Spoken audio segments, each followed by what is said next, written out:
Hype cycle. The hype cycle is a branded graphical presentation developed and used by the American research, advisory and information technology firm Gartner to represent the maturity, adoption, and social application of specific technologies. The hype cycle claims to provide a graphical and conceptual presentation of the maturity of emerging technologies through 5 phases.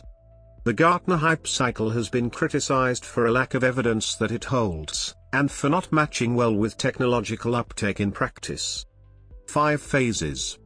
Each hype cycle drills down into the 5 key phases of a technology's life cycle. The term hype cycle and each of the associated phases are now used more broadly in the marketing of new technologies. Hype in new media. Hype, in the more general media sense of the term hype, plays a large part in the adoption of new media. Analyses of the Internet in the 1990s featured large amounts of hype, and that created debunking responses. A longer-term historical perspective on such cycles can be found in the research of the economist Carlota Perez. Desmond Roger Lawrence, in the field of clinical pharmacology, described a similar process in drug development in the 70s. Criticisms.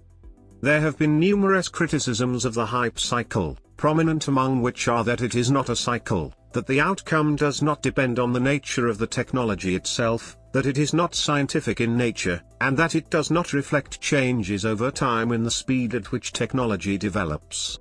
Another is that it is limited in its application, as it prioritizes economic considerations in decision-making processes.